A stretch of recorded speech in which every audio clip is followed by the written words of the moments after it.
tonight doing an update on Clovis Oncology.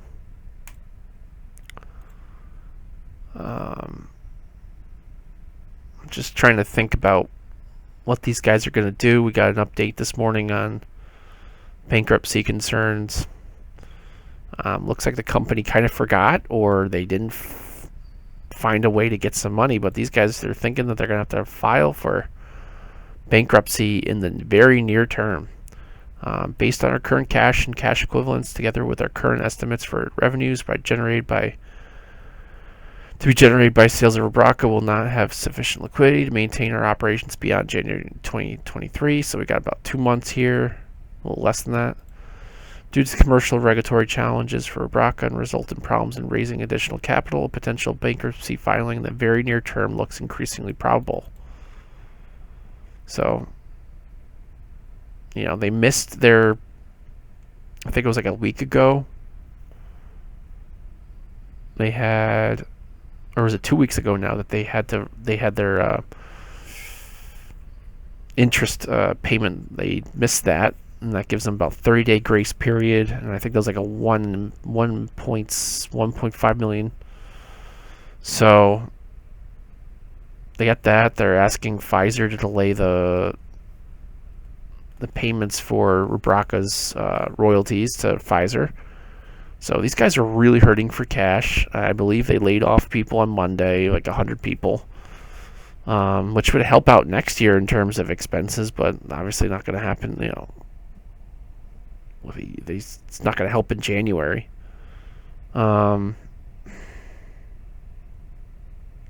Which is interesting there.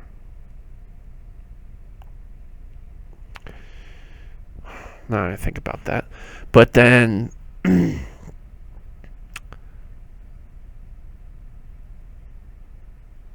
I'm sitting here and I'm thinking, these guys, we knew this cash runway was basically the end of this year, and this company has been able to take on debt and get dilution all this time, and then I guess my point is that these guys have always found ways to get money. It's been on their mind the whole entire time, and now they can't get it anymore, despite just again, it's obviously people are like, well, you guys are like the negotiations going on there, but Rubraca looks like it might actually have a shot to get first line maintenance. Now, I don't think they're going to, I really, honestly, when I think about it, they're probably not going to get it in June. The FDA, I'm pretty sure, because they did not put an AdCom in there, they're probably going to ask for that survival. I think they're going to be really tough on them. I know the company's going in on it, but I'm pretty sure the FDA is going to be stuck on that survival data, and they're going to CRL these guys for that. So that's like another year and a half before they get that. Now, Aveo had that same problem. Because the FDA was like, hey, you got to get that OS, hazard survival, all that stuff. You got to get those ratios right to prove that your drug does not end up killing the person. Now, Rubraca, it will be toxic. So if you're going to put them in the first line, you got to prove that, you're not going to take somebody who has a decent shot at, maybe, I'm saying, a better shot at surviving this versus somebody who's in their later stages who is just trying to find something and stay alive. The toxicity levels there are a little bit different, but if you're going to put them in the first line, it better not be, loading these guys up and killing them. Anyway, I shouldn't say guys, patients. So I think the FDA is going to have an issue with that. So that being said, these guys are going to, if they are going to survive this, they're going to need lots of money, because Rubraca right now is losing. Right, I think they've been like the last was it 3 or 4 consecutive quarters now of decreasing Rubraca sales.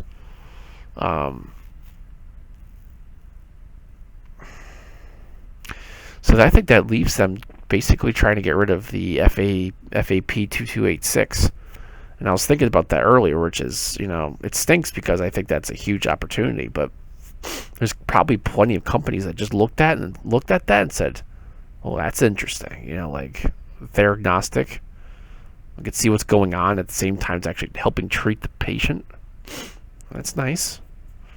Especially when was heavily pre-treated patients, they were showing some progress there. That's nice. That's good to see. Now,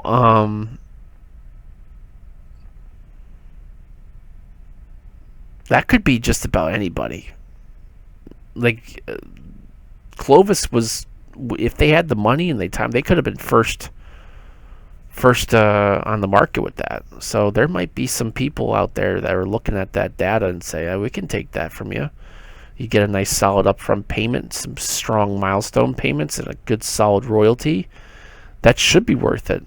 Why can't Clovis be a company that goes out, finds something good, gets it going, and hands it off?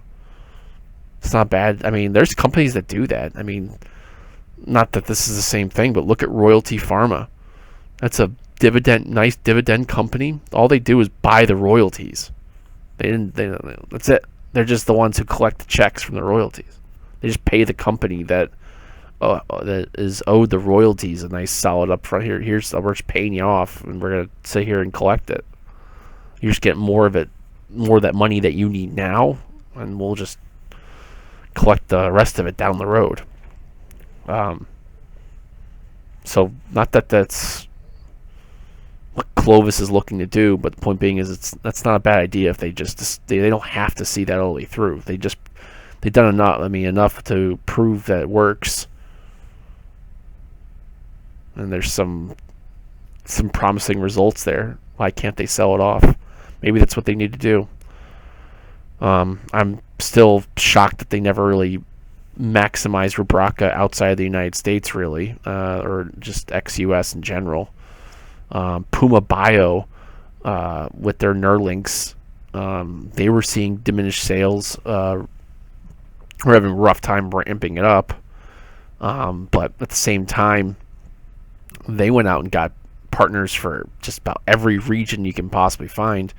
Now, it's not massive amounts of revenue coming in, but there's a steady check coming in from these companies, and every time they go into a new territory or new jurisdiction, they get a nice little milestone payment, and that's helped them out. They were one trick pony, or one trick cat, really, in this case. Now they've got enough money going, and Nerlinks is finally getting some grip, and they got the things working out. They brought another asset in. Now that's what Clovis should probably do. Should kind of narrow their focus. I should narrow them. That's not what they should reduce expenses and then just hopefully Rubraca can it's tailing off here. It can stabilize, and they can figure out what they need to do, because the commercial organization is just not working. It's not like Rubraca's a bad drug, right? I mean, PARP in general, the PARP inhibitors right now are probably, I don't want to say a dud, but they're definitely, like I said in several other Seeking Alpha articles, that they're just not as. People are thinking that was going to be the best thing ever. Oh, I shouldn't say that, but I had high hopes, and it didn't happen.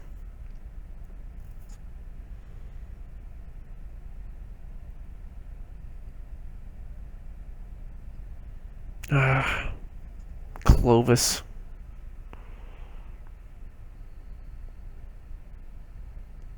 So, what does that mean for us? Well, for the members who reached out, I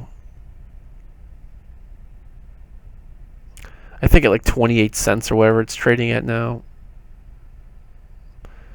These guys have a month really just to figure out what they're going to do. I mean, who knows? They might just pull the trigger on the bankruptcy next week.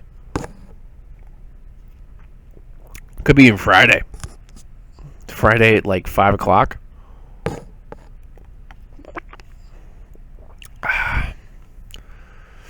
Wouldn't be surprised, but yeah. So what happens if what are they going to do? I don't know. What are you guys going to do about it? It's hard to make a decision on the position, because They could turn this around. Who knows what bankruptcy even comes out for the shareholders? It's always interesting. It's rough to go through it.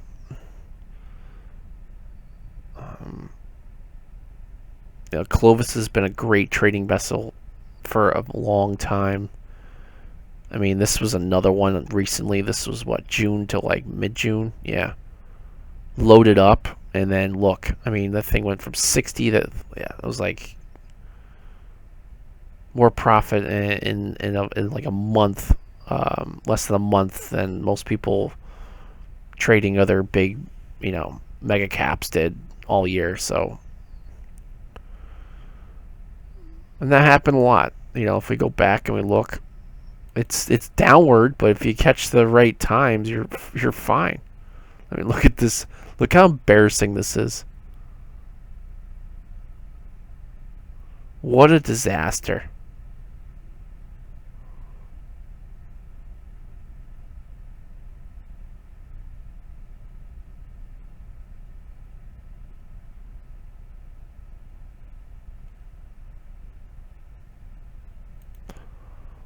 But she had those points where she'd make a nice solid run.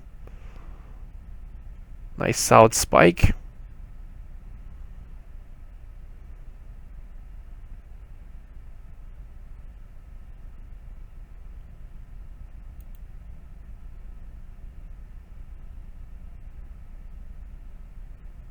Comes right up, sell right off. Algo kicks in, and they just grind it down.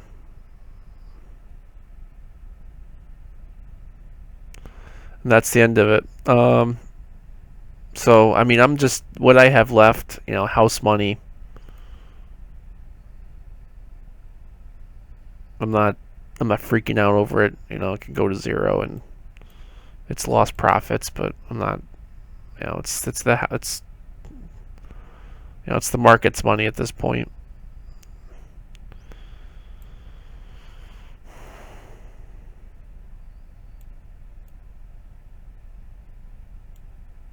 Most of the time, I would say if we knew, if this was an obvious thing and it was getting very close, cut your losses. But now at 28 cents, who knows? There should be a dead cat bounce anyways. Could be a time to unload a little bit. But I'm sure everybody else that's involved with this is doing the same thing.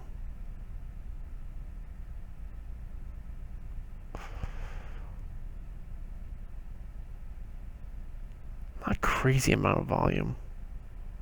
Elevated volume, but not crazy amount.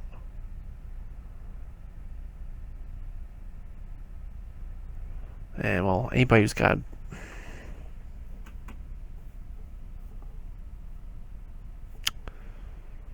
I guess it'll be interesting what happens tomorrow and Friday with the trading volumes. Maybe we can come up with a game plan on Friday. All right, I'm gonna leave that here. Leave it here. I'm still recovering from this illness, so I'm gonna try to get to bed soon. But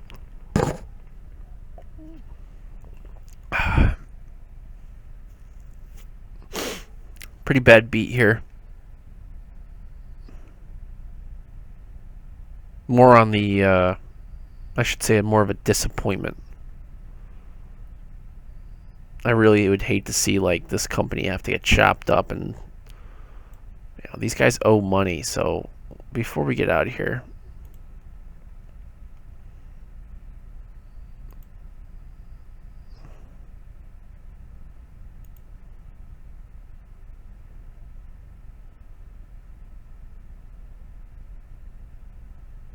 actually the summary does a better job anyway.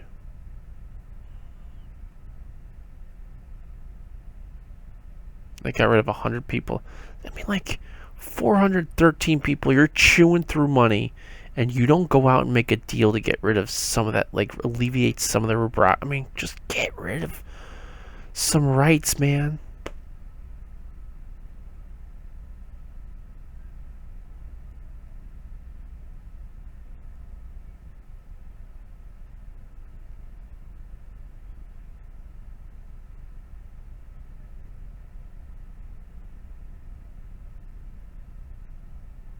Oh gosh.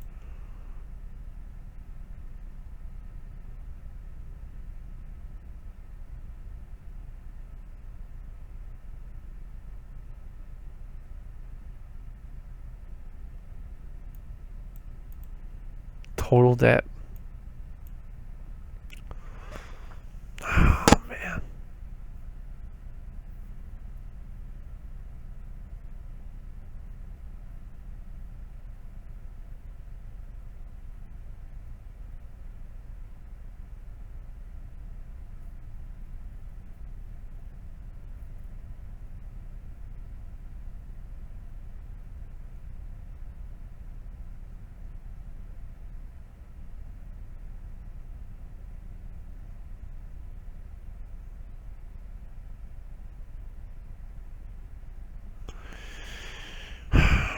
That's a lot of debt. They're gonna have to. No, I mean, we knew this, but it's just like, no, I'm thinking about it, it's like if they go through all this, the shareholders are probably screwed.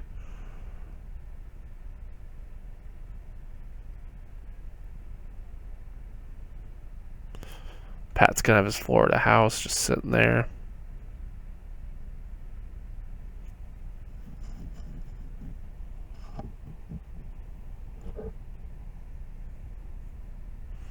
This will be interesting. I'm sure the shareholder lawsuits are going to be interesting too. Well, that's that. One of the most manipulated tickers.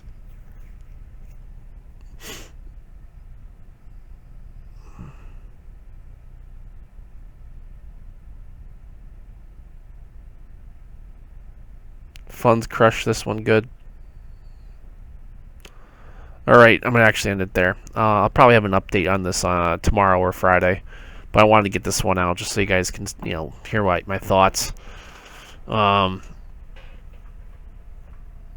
Again, my first thought is hopefully they can get a sale of that FAP 2283 or 86, whatever it is, as soon as possible. But I don't think it's going to be in time, so we got to be prepared for some actual bankruptcy filings coming out. I'm not touching this. I'm not going to be playing dead cat bounces on this. I've got plenty of other stuff to play with right now. Much lower risk. On the other hand, I'm not selling anything right now. All right. Okay. Talk to you later. Have a good night.